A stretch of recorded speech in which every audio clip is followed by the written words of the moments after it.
बिस्मिल्लाहिर्रहमानिर्रहीम। अस्सलाम वालेकुम नादरीन, आप यूट्यूब चैनल देख रहे हैं, मैं इमरान खान हूँ। नादरीन, पाकिस्तान की हुकूमत ने एक मरतबा फिर पेट्रोल की कीमतों में होशरबा इजाफा कर दिया है और पेट्रोल की और डीज़ल की दोनों की कीमत लगभग 414 रुपये तक पहुँच गई है। देखें, छोटा मोटा इजाफा हो तो कोई इसको बॉदर भी नहीं करता, लेकिन ये बहुत बड़े पैमाने पर कर रहे हैं। मैं आपको इसकी वजह पहले भी बता चुका हूँ। कुछ चीज़ें मैं आपके साथ शेयर कर रहा हूँ और एक बारीक वारदात पाकिस्तानी कौम के साथ डाली जा रही है, वो भी मैं आपको इस वीलॉग में बताऊंगा। कुछ फैक्ट्स मैं आपके सामने रख देता हूं कि ये जो इजाफा हुआ है पेट्रोलियम मसनूआत में, ये इजाफा इसलिए नहीं हुआ कि आलमी मंडी में तेल की कीमतें बढ़ी हैं।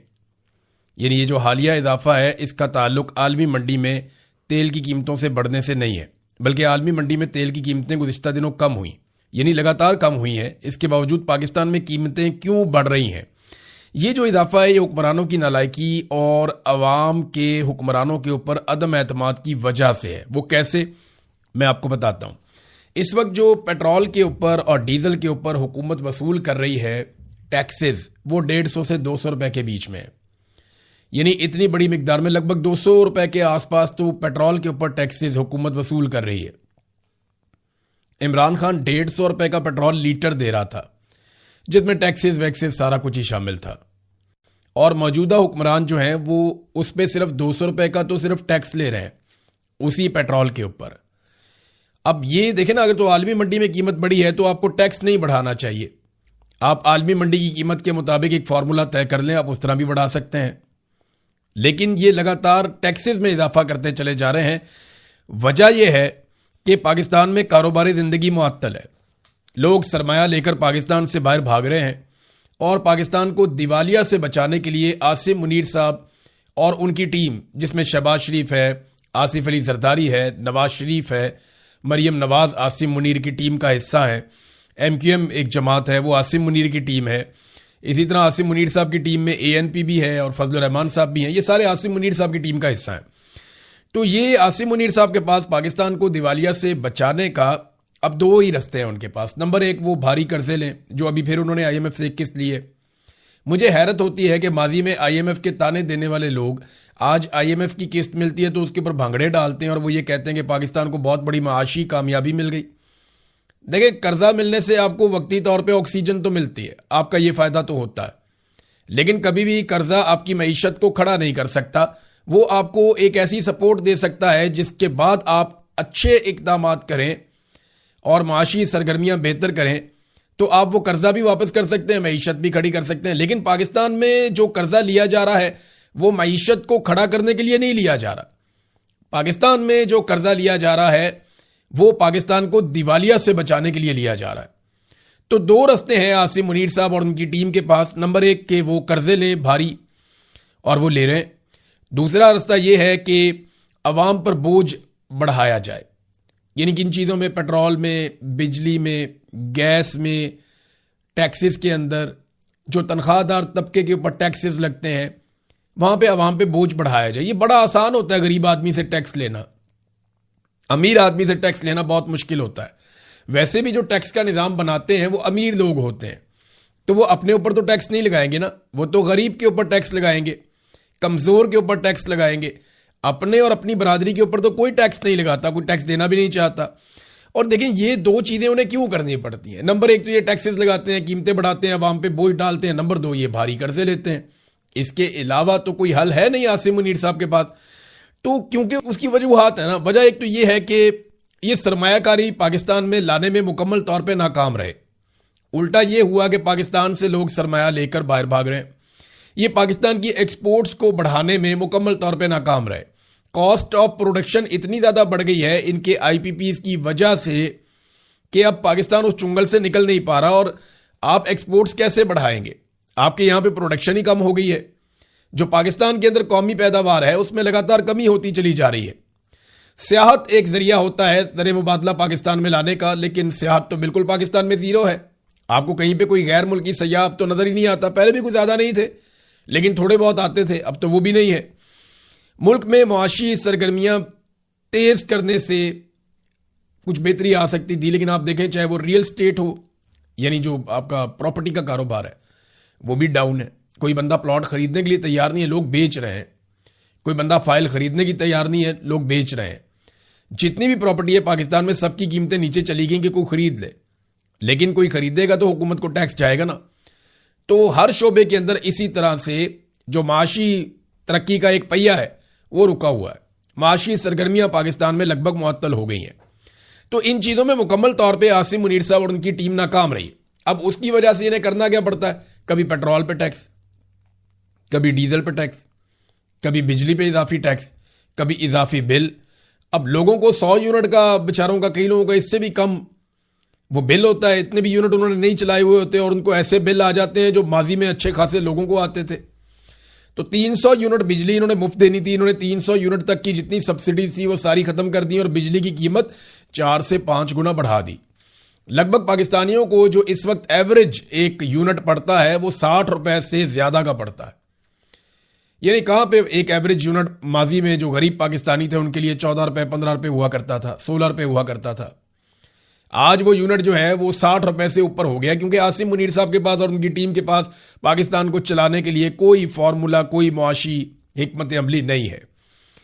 ये एक तरफ जश्न मना रहे थे और एक तरफ पेट्रोलियम मसनूआत की कीमतों में इजाफा कर रहे थे। ये कौम के जख्मों पे नमक भी छिड़कते हैं ना, बड़ा इंजॉय करते हैं ये, क्योंकि कौम ने इनको वोट नहीं डाले, कौम ने इनको शिकस्त दी थी।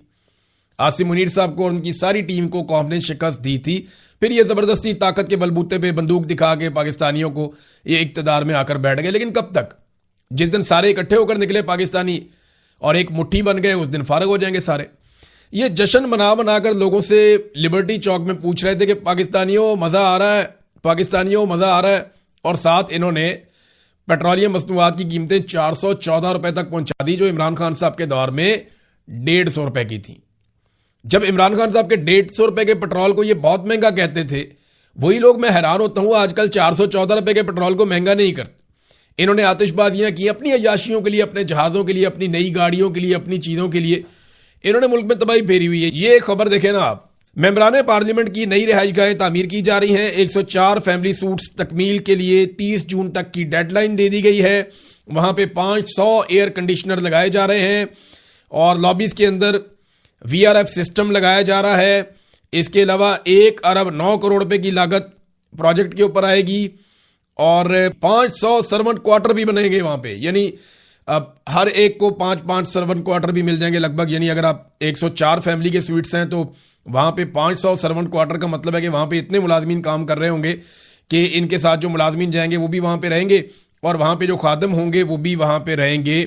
तो ये हमारी तो तरजीहात ये है ना कि हम अय्याशी करते हैं, जहाज लेने हैं, गाड़ियां लेनी हैं, पैसा इकट्ठा करना है, खुद दुनिया भर के टूर करने हैं और हमारे सबसे अच्छे कपड़े होने चाहिए, सबसे अच्छे जूते होने चाहिए। अब आम जाए भाड़ में, अवाम की इनको फिक्र ही नहीं है। ना मिलिट्री एस्टेब्लिशमेंट को फिक्र है, ना आसिम मुनीर साहब को और उनके जर्नैलों को फिक्र है, ना, और उनको होनी भी नहीं चाहिए। वो तो नौकरी करने आए हैं, नौकरी करके उन्होंने भी चले जाना है। सारे अपना अपना घर भरते हैं, किसी को भी पाकिस्तान की फिक्र नहीं है। अब देखें, जब ये हुकूमत में आ रहे थे ना, तो उससे पहले जब इस टीम को हुकूमत में लाया जा रहा था तो जनरल बाजवा के और जनरल आसिम मुनीर के टाइम पे ये लोग दावा करते थे कि हमारी तजुर्बाकार टीम है, हम ही पाकिस्तान को संभाल सकते हैं। ये अयाज सादिक और एहसन इकबाल बैठ के क्या कह रहे थे, जरा ये सुने आप। मुस्लिम लीग नून वाहिद जमात है जिसके पास वो टीम है, जिसके पास डिलीवर करने की सलाहियत है और यही मुल्क को इन बहरानों से निकाल सकती है। जो टीम भी है, तजुर्बा भी है, किस तरह महंगाई को, इसके नासूर को कंट्रोल कर। ये आपने सुना बाद में शहबाज शरीफ की भी बात कि जनाब टीम भी है, महंगाई को, नासूर को, सबको हम कंट्रोल करेंगे। शहबाज शरीफ ने एक और बड़ी जज्बाती तकरीर की थी। ये जरा ये तकरीर भी आप सुने, आपको बड़ा मजा आएगा। ये जब ये अपोजिशन में थे और इमरान खान की हुकूमत गिराई जा रही थी, ये सुने आप। गुर्बत के खिलाफ इंकलाब आना चाहिए, महंगाई के खिलाफ इंकलाब आना चाहिए, जुल्म ज्यादती के खिलाफ इंकलाब आना चाहिए, इस निजाम के खिलाफ इंकलाब आना चाहिए, इस मुल्क के अंदर इंकलाब आना चाहिए, इंसाफ का, इंसाफ के बोलबाले का और सोशल वेलफेयर स्टेट का, एक इस्लामी रिफाई रियासत का इंकलाब आना चाहिए। ये जितनी बातें शहबाज शरीफ ने की ना, महंगाई, गुर्बत, इंसाफ, इंसानी हकूक, ये सारी चीजें तबाह कर दी। फलाई रियासत, हर चीज शहबाज शरीफ ने आने के बाद मुकम्मल तौर पे तबाह कर दी। यानी तकरीर में ये आदमी कुछ और कह रहा था, जब इसको लाकर इक्तदार में बिठाया गया, इसके केसेस खत्म करके और फौजी जर्नैलों ने लाकर इनके सर पे ताज रख दिया कि जनाब अब आपको हमने वजीर आजम बना दिया है, अब जूते आप पॉलिश करेंगे और इक्तदार में रहेंगे। तो शहबाज शरीफ साहब ने यही सारी चीजें जो इन्होंने कही, आप गौर करें, जरा सुने शहबाज शरीफ साहब क्या कह रहे हैं और इन सारी चीजों को अपने ज़हन में लाएं कि क्या ये सारी चीजें पाकिस्तान में ठीक हुई हैं। ये सुने आप। गुर्बत के खिलाफ इंकलाब आना चाहिए, महंगाई के खिलाफ इंकलाब आना चाहिए, जुल्म ज्यादती के खिलाफ इंकलाब आना चाहिए, इस निजाम के खिलाफ इंकलाब आना चाहिए, इस मुल्क के अंदर इंकलाब आना चाहिए, इंसाफ का, इंसाफ के बोलबाले का और सोशल वेलफेयर स्टेट का, एक इस्लामी रिफाई रियासत का इंकलाब आना चाहिए। आप अंदाजा करें जो जो बातें शहबाज शरीफ ने की हैं ना, इनका उलट कर दिया और ऐसा उल्टा इनकलाब लेकर आए हैं कि इन तमाम शुबों को तबाह बर्बाद करके रख दिया इस शख्स ने और इसके हैंडलर्स ने। नाज़रीन, भारत के साथ एक मुवाजना मैं आपके सामने रखता हूं क्योंकि 9 मई है तो भारत के हमने तैयारे गिराए थे, उसका रोला पड़ा हुआ है। लेकिन एक और मैदान है जहां पे पाकिस्तान ने भारत को इबरतनाक शिकस्त दी है।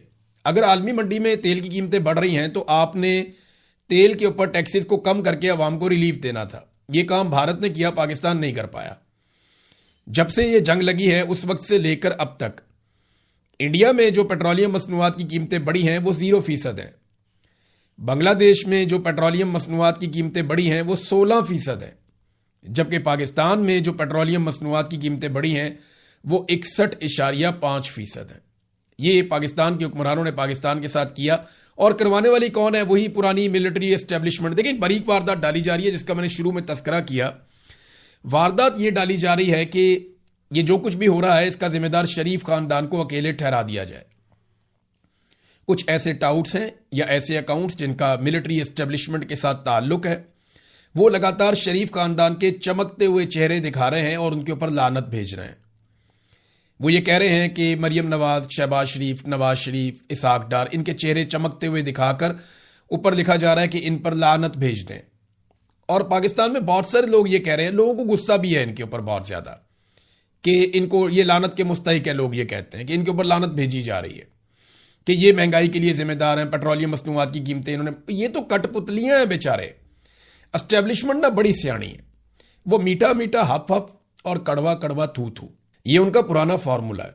वो करते ये हैं कि हर क्रेडिट ले लेते हैं कि जो भी अच्छा हुआ वो हमने किया, और वो कहते हैं जो भी बुरा हुआ वो सियासतदानों ने किया। अब शरीफ खानदान तो एक कठपुतली है जिनके ऊपर मुकदमात थे, तो उन्हें कहा गया जूते पॉलिश करोगे तो मुकदमा खत्म कर देंगे और इक्तदार में भी ले आएंगे। अब ये बेचारे इक्तदार में तो आ गए हैं लेकिन फैसले ये नहीं करते। ये कठपुतलियां हैं। ये जिम्मेदार जरूर हैं, कौम के मुजरिम जरूर हैं, लेकिन असल मुजरिम ये नहीं है। ये जो कुछ भी पाकिस्तान में हो रहा है, चाहे मईशत के मैदान में हो रहा है, चाहे अमन व अमान के मैदान में हो रहा है, चाहे खारजा पॉलिसी के मैदान में हो रहा है, चाहे पाकिस्तान में सियासी अदम इस्तेहकाम के मामलात हैं, इन सब के लिए पाकिस्तान की मिलिट्री एस्टेब्लिशमेंट आसिम मुनीर साहब की क़यादत में जिम्मेदार है। जो असल जिम्मेदार है ना, उससे तवज्जो हटाने के लिए खुद मिलिट्री एस्टेब्लिशमेंट के अकाउंट्स अचानक से हमलावर हो जाते हैं शरीफ खानदान के ऊपर। मैंने ना इस पर एक सर्वे भी करवाया। असल जिम्मेदार देखें, मैं आपको फिर कह रहा हूं कि आसिम मुनीर साहब हैं। ये लोग तो इलेक्शन हार गए थे, अवाम ने इनको रद्द कर दिया था, अवाम ने इनको फारिग कर दिया था कि ये इलेक्शन नहीं जीते, हमारी तरफ से ये फारिग हैं। अवाम ने इनको रिजेक्ट कर दिया था, लेकिन आसिम मुनीर साहब ने इनको सेलेक्ट कर लिया और किया ये कि जो अवाम के मुंतखब नुमाइंदे थे उनको घर भिजवा दिया, जेलों में डाल दिया, और जो अवाम ने मुस्तरद किए हुए चेहरे थे उनको आसिम मुनीर साहब ने फॉर्म 47 इलेक्शन कमीशन से दिलवा दिया और अब वो आ गए जनाब हुकूमत में। तो वो जिम्मेदार तो वही है जो इनको लेकर आया और जो इनके फैसले कर रहा है, और हर फैसले के अंदर आसिम मुनीर साहब शामिल है। अब एक खबर आई है कि नवाज शरीफ ने शहबाज शरीफ से मुलाकात की है, और अगर पेट्रोल बढ़े और ये मुलाकात हो तो समझे कौम को छोटा मोटा रिलीफ देकर ये दोनों भाई एक मरतबा फिर बेवकूफ़ बनाने की कोशिश करेंगे। ये हमेशा से ऐसा करते चले आए हैं, हो सकता है इस मरतबा भी ऐसा करें, लेकिन ओवरऑल इन्होंने कौम को बहुत चूना लगाया।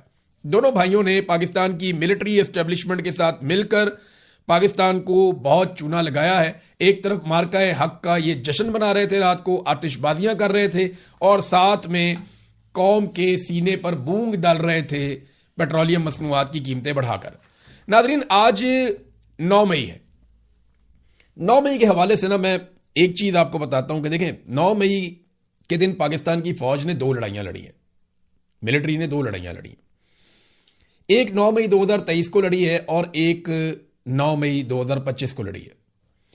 जो 2023 में 9 मई को पाकिस्तान की मिलिट्री एस्टेब्लिशमेंट ने पाकिस्तान की अवाम के साथ लड़ाई लड़ना शुरू की, वो अभी तक जारी है। वहां पे वो जीत नहीं पा रहे, सिर्फ जुल्म कर पा रहे हैं, मार पा रहे हैं, जीत नहीं पा रहे। जबकि एक लड़ाई इंडिया के साथ लड़ी और उसमें फैसला वहीं पे हो गया, उनके तैयारे गिर गए इंडिया के। हमारा भी काफी नुकसान हुआ, लेकिन हमारे तैयारे नहीं गिरे, इंडिया के तैयारे गिर गए। उनकी बड़ी शर्मिंदगी हो गई, ऐसी तैसी फिर गई उनकी। अब मामला यह है कि 9 मई 2025 को कौम अपनी फौज के साथ खड़ी थी और 9 मई 2023 को कौम अपने लीडर के साथ खड़ी थी। फौज को और फौजी एस्टेब्लिशमेंट को यह बात समझनी पड़ेगी कि दुश्मन से लड़ोगे तो साथ देंगे, हमसे लड़ोगे तो मात देंगे। और कौम ने 8 फरवरी 2024 को पाकिस्तान की मिलिट्री एस्टेब्लिशमेंट इन जर्नैलों को आसिम मुनीर साहब की सरबराही में शिकस्त दी थी। इनके माथे पर लिखा था लूजर। कौम ने इनको हरा दिया था 8 फरवरी 2024 को, लेकिन वो बंदूक के बलबूते के ऊपर उन्होंने अपनी हुकूमत बना ली। अब ये हुकूमत कब तक चलेगी इसके बारे में कुछ कहा नहीं जा सकता, लेकिन ये हमेशा नहीं चलेगी। ये सिलसिला एक दिन बदलना है और हम सब बदलते हुए देखेंगे, इंशाल्लाह हम विटनेस करेंगे।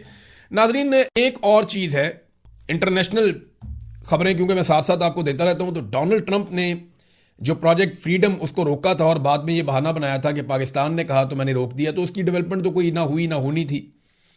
अब ये कहा जा रहा है कि ईरानी तजावीज़ के ऊपर डोनाल्ड ट्रंप ने दोबारा फैसला करना है कि उसे कबूल है या नहीं कबूल, क्योंकि ईरान ने दोबारा से अमरीकी तजावीज़ का जवाब भिजवाया, पाकिस्तान के जरिए भिजवाया। तो ट्रंप ने एक धमकी और लगाई। ट्रंप ने कहा जी कि अगर ये मामला यहां पे रिजॉल्व नहीं होता तो मैं प्रोजेक्ट फ्रीडम प्लस शुरू कर दूंगा। अब कैसे शुरू कर देगा, उससे वो क्या अचीव करेगा? कुछ बातचीत इनकी अरब ममालिक के साथ तो जरूर हुई है, क्योंकि पिछली मरतबा सऊदी अरब ने एक रुकावट डाल दी थी। बहुत मुमकिन है कि अब वो रुकावट दूर हो गई हो। हम इस पर नजर रखेंगे, चीजों पे बात करेंगे अगले वीलॉग में। अब तक के लिए इतना ही। अपना ख्याल रखिएगा, अपने चैनल का भी। अल्लाह हाफ़िज़।